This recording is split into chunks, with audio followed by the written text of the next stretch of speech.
Hello दोस्तों। आज मैं आपके लिए लेके आया हूँ बीजगणित यानी अलजेब्रा का सबसे इम्पोर्टेंट और मस्त टॉपिक, जो कि आपका सबसे ज़्यादा टाइम कंज्यूम करता है एग्जाम में। दो चर वाले रैखिक समीकरण या फिर इंग्लिश में बोलते हैं लीनियर इक्वेशंस इन टू वेरिएबल्स। तो यहाँ पे वेरिएबल किसे बोलते हैं? वेरिएबल का मतलब होता है जिस संख्या के मान जो होते हैं वो फिक्स नहीं होते, चर होते हैं। जैसे कि चर और अचर दो संख्याएं हैं, वेरिएबल और इनवेरिएबल। जो संख्या फिक्स नहीं है, जैसे 9 है, 9 की वैल्यू जीवन भर कभी भी हमेशा 9 ही रहेगी, तो ये अचर है। एक्स है, एक्स को हम 5 भी मान सकते हैं, एक्स की जगह 6 भी मान सकते हैं, यानी कि एक्स का क्या है, कोई फिक्स पैटर्न नहीं। एक्स पॉइंट में भी हो सकता है, एक्स फोर्स भी हो सकता है, एक्स कुछ भी क्वांटिटी हो सकता है, कुछ भी क्वालिटी का हो सकता है। तो कोई भी ऐसी संख्या जिसको हम किसी दूसरी चीज को प्रदर्शित करने के लिए लेते हैं उसे हम बोलते हैं वेरिएबल या फिर चर। हम आज ऐसी इक्वेशंस देखेंगे, ऐसे समीकरण देखेंगे जिनमें दो चर आते हो। कितने चर आते हो? दो चर। जैसे कि 2x plus 4y is equal to कुछ भी मान लीजिए 91, x minus 8y is equal to 9 type, कुछ भी जिनमें कि दो इक्वेशन दी होंगी और दो वेरिएबल होंगे, दो चर होंगे। तो इनको करने के दो तरीके होते हैं। अगर आपने 9th या 10th में पढ़ा होगा, 9th में पढ़ा होगा मोस्ट प्रोबेबली। क्या क्या होता है हिंदी में उसको बोलते हैं, एक तो विलोपन विधि और दूसरी होती है प्रतिस्थापन विधि।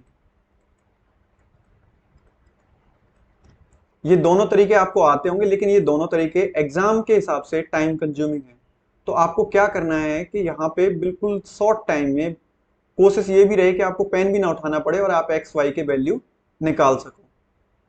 तो चलिए आज की क्लास शुरू करते हैं। क्लास शुरू करने से पहले आप लोगों से रिक्वेस्ट है, अब तक आपने चैनल को सब्सक्राइब नहीं किया है तो प्लीज चैनल को सब्सक्राइब करें, वीडियो को अपने दोस्तों के साथ शेयर करें। इस चैनल पर आपको एग्जाम्स की तैयारी के लिए मैथ और रीजनिंग की वीडियोस लाइफ टाइम फ्री मिलती रहेंगी। चलिए आज की क्लास देखते हैं। सबसे पहले हम बेसिक क्वेश्चन देखते हैं। जब आपको वेरिएबल के साथ कोई भी गुणांक ना दिया जाए, कोई भी कांस्टेंट ना दिया जाए, कोई भी कोफिशिएंट ना दिया जाए, 5x माइनस 4y इस टाइप से ना दिया जाए, सिर्फ क्या दिया है, x minus y is equal to 14 और x plus y is equal to 28। मान लीजिए इस टाइप की कोई इक्वेशन दी जाए जिसमें कि दोनों वेरिएबल्स जो हैं वो आपके डिफरेंट चिन्ह में हो, साइन कैसे होनी चाहिए उनके डिफरेंट, और उनके साथ कोई भी गुणांक नहीं हो, कोई भी कोफिशिएंट यहाँ पे ऐड नहीं हो उनके आगे। तो इनकी शॉर्ट ट्रिक क्या रहती है कि अगर आप प्लस वाले की वैल्यू निकालोगे, जिस जो इसमें प्लस में है, जिसकी साइन चिन्ह सेम है, तो उसकी वैल्यू होती है दोनों संख्याओं का जोड़, दोनों वैल्यूज का जोड़ बटे 2।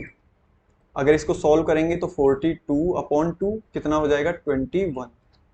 वहीं पे जिसके साइन डिफरेंट हैं, डिफरेंट चिन्ह वाली संख्या है, अगर उनकी वैल्यू आप निकालेंगे तो क्या रहेगा, बड़ी संख्या माइनस छोटी संख्या अपॉन 2।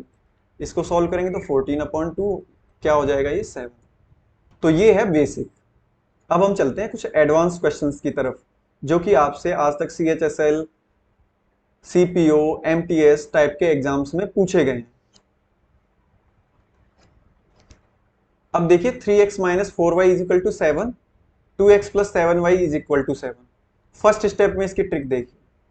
तो फर्स्ट स्टेप में आप इनके कॉफिशिएंट, गुणांक, जो x और y के गुणांक हैं, एक्स वाई के अलावा कोई भी ABCD टाइप या कुछ भी जो कि अरिथमेटिकल नंबर ना हो, जो कि अंकगणित की संख्या ना हो, उसके अलावा कोई भी संख्या हो तो वो चर है यानी वेरिएबल है। उसके साथ जिस संख्या का गुणा है उन संख्याओं का आपस में मल्टीप्लाई कर दीजिए, क्रॉस मल्टीप्लाई। मल्टीप्लाई करके जो बड़ी संख्या है उसमें से छोटी संख्या घटा दीजिए। लेकिन जो मल्टीप्लाई करना है, गुणा करना है, वो चिन्ह के समेत करना है कि उनके प्लस माइनस के जो चिन्ह है वो भी उसमें शामिल करने हैं। तो देखिए 7 प्लस के हैं, 3 प्लस के हैं, 7 3 का मल्टीप्लाई किया तो 21। अब इसमें से क्या घटाना है मुझे, माइनस।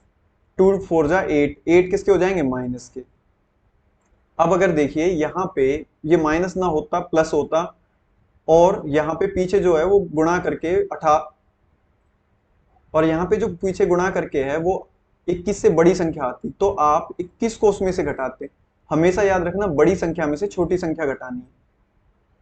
अगर इसको सॉल्व करेंगे तो क्या हो जाएगा, देखिए माइनस माइनस प्लस, 21 प्लस 8 यानी कि 29। बस ये अब आपने एक साइड सॉल्व कर दी।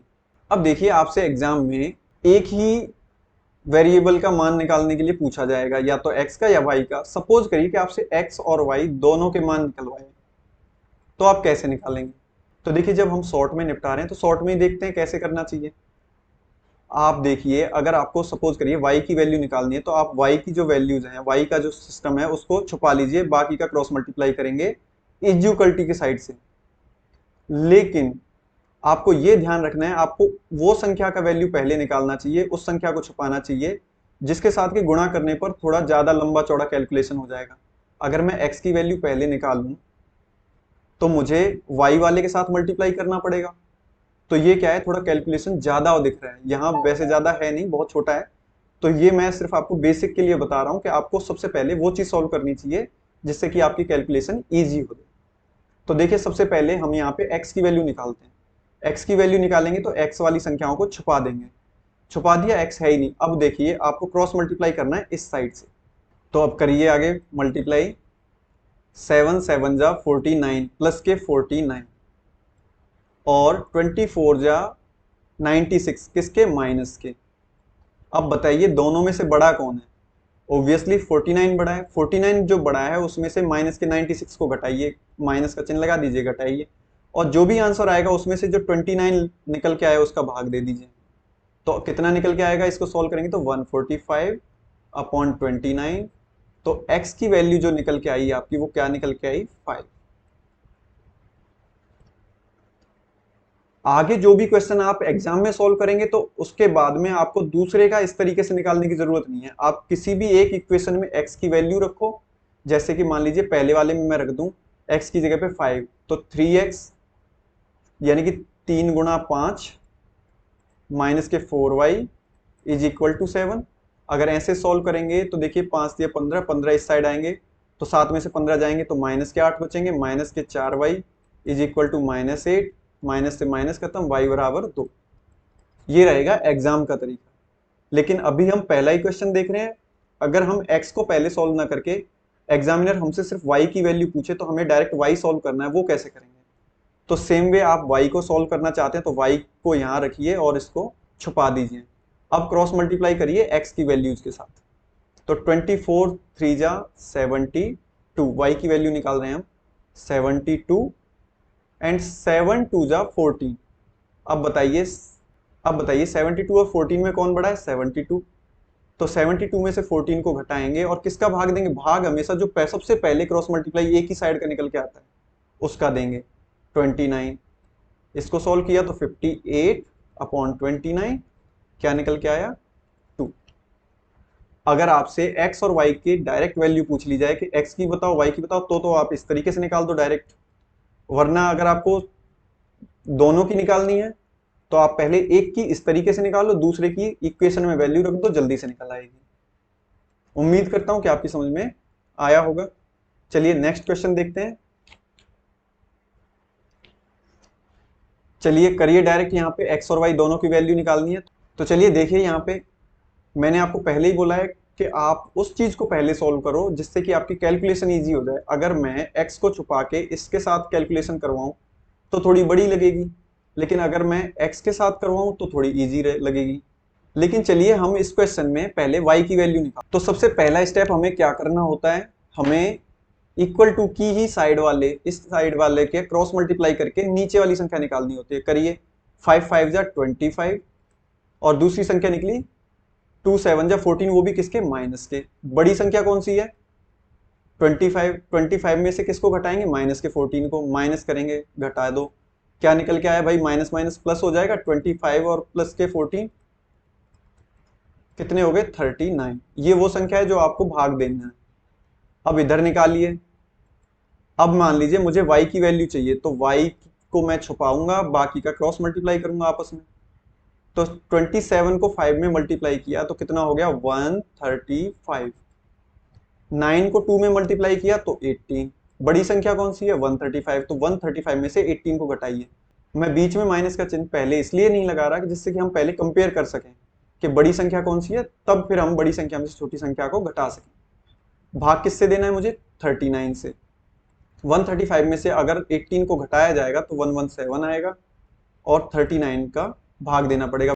वैल्यू हम किस चीज की निकाल रहे हैं, ये y की। तो 39 से 117 गए 3 टाइम, तो y की वैल्यू है 3। अब आप बताइए, आपको इस टाइप से पूरा सॉल्व करने में ज्यादा इजी है या यहाँ पे रख के करने में? जैसे आपको अच्छा लगे वैसे कर दीजिए।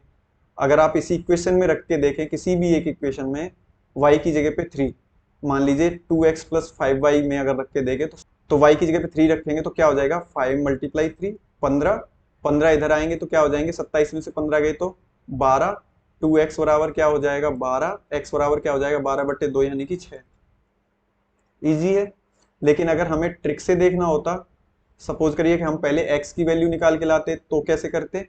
तो देखिए, मैं x को छुपा देता और y वाली संख्याओं से क्रॉस मल्टीप्लाई करता, यहाँ माइनस है तो 9 का 5 में 45, किस x की वैल्यू निकाल रहे हैं, 9 का 5 में 45 प्लस के, अब 27 का माइनस के 7 में मल्टीप्लाई किया तो माइनस के 189। अब दोनों में से कौन बड़ा है, 45 या माइनस के 189? ऑब्वियसली 45 बड़ा है, तो इसमें से इसको घटा दो। अपॉन किससे भाग देना है हमें, 39 से। अब देखिए, अगर इसको आगे करेंगे सॉल्व तो कितना हो जाएगा इधर, 234/39। अगर इससे भाग देंगे तो कितने टाइम जाएगा, 6 टाइम। तो x बराबर क्या निकल के आया आपका 6 और y बराबर क्या निकल के आया 3। इजी क्वेश्चंस हैं, उम्मीद करता हूं आपके समझ में अच्छे से आ रहे होंगे। अगर वीडियो अच्छी लग रही है, क्वेश्चंस समझ में आ रहे हैं तो प्लीज चैनल को लाइक कर देना और बेल आइकन जरूर ऑन रखना, जिससे कि आपको आने वाली हर वीडियो की अपडेट मिलती रहे। चलिए नेक्स्ट देखते हैं। अब हम इसको शॉर्ट ट्रिक से जल्दी फिनिश करते हैं कि एग्जाम में हमारी अप्रोच कैसी रहने वाली है। क्रॉस मल्टीप्लाई करो फटाफट, 5 4 जा 20, 2 2 जा 4, किसके, माइनस के, तो माइनस के 4 यानी कि 24। अब देखिए, मुझे चाहिए x की वैल्यू। किसकी वैल्यू चाहिए, x की, तो मैं x वाली संख्याओं को छुपा दूंगा। अब क्रॉस मल्टीप्लाई करेंगे इधर उधर, तो आप कोशिश करिए, देखिए आपको मल्टीप्लाई करने से ही समझ में आ जाता है कि कौन सी संख्या बड़ी है कौन सी संख्या छोटी है। आपको ज्यादा दिमाग नहीं लगाना है, तो आप बड़ी संख्या को पहले लिखिए। जैसे कि 21 चौके 84 प्लस के रहेंगे, 18 दूनी 36 माइनस के रहेंगे, तो माइनस की संख्या को पहले ही से पीछे रखिए। लेकिन कई बार क्या होगा कि ऐसे सॉल्व करते टाइम आपके साथ में कंडीशन आएगी, मान लीजिए मैं x की वैल्यू निकाल रहा हूं, जैसे 18 दूनी 36 माइनस के प्लस 21 चौके 84, ये कंडीशन आएगी। और अभी इनके बीच में कोई चिन्ह मैंने नहीं लगाया है। चिन्ह लगाने की शर्त क्या है, चिन्ह लगाने की शर्त है कि बड़ी संख्या में से छोटी संख्या को घटाना है, और बड़ी संख्या में से छोटी संख्या को घटाने के बाद उसमें किसका भाग देना है, जो इधर निकल के आया है। तो देखिए, बड़ी संख्या क्या है 84, माइनस क्या करना है माइनस के 36, अपॉन के क्या कर देना है 24। तो देखिए, ये आपको यहाँ पे शॉर्ट में ही समझ में आ जाना चाहिए कि जब प्लस की संख्या में से माइनस की ही संख्या घटाई जाएगी तो वो प्लस हो जाएगी। तो आप डायरेक्ट यहीं पे जोड़ सकते हो, तो क्या हो जाएगा 120, 120 में 24 का भाग दे देंगे तो क्या हो जाएगा 5। ये किसकी वैल्यू निकल आई, x की। y की वैल्यू सेम तरीके से आप निकाल के देखिए, और अगर एग्जाम में निकालनी है तो देखिए यहाँ पे रख दीजिए, x की जगह पे रखिए 5, तो 2 multiply 5 plus 4y is equal to 18। अब देखिए 2 10, 10 अगर इधर आएंगे 18 में से 10 घटाएंगे तो क्या बचेगा 8, तो 4y इज इक्वल टू क्या बच जाएगा 8, y की वैल्यू क्या निकल आएगी 2, तो x बराबर 5 and y is equal to 2। ये आंसर हो गया। समझ में आया होगा अच्छे से। चलिए नेक्स्ट क्वेश्चन है, जिसको कि आप सॉल्व करके दिखाइए और आंसर जो है वो कमेंट में भेजिए। बहुत अच्छा रहेगा कि अगर आप उसका तरीका भी लिख के भेज दें। और फिर भी कोई डाउट है तो वो डाउट भी प्लीज कमेंट में डालिए। मैं पूरी कोशिश करूंगा कि मैं आपके डाउट को शॉर्ट्स वीडियो के द्वारा, या फिर अगर कोई टॉपिक में डाउट है तो मैं उस टॉपिक पे भी वीडियो बनाकर आपका डाउट क्लियर करूंगा। नोट डाउन करिए या स्क्रीनशॉट ले लीजिए।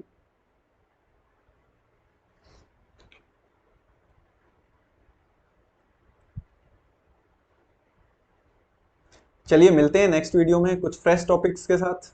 तब तक आप प्रैक्टिस करती रहिए। ज़्यादातर एग्जाम में पूछे जाने वाले मैथ के हर एक टॉपिक पर मैंने वीडियो बना रखी है और आप मेरे चैनल पे उसे देख सकते हैं। और सबसे बड़ी चीज़ ये है मेरी वीडियोस में कि मैं कंटेंट को बहुत ही कम समय में ज़्यादा चीज़ें समझाने की कोशिश करता हूँ, जिससे कि आपका समय बर्बाद ना हो और जो समय आपका बचे उसे आप रिवीजन में यूटिलाइज कर सको। चलिए मिलते हैं नेक्स्ट वीडियो में।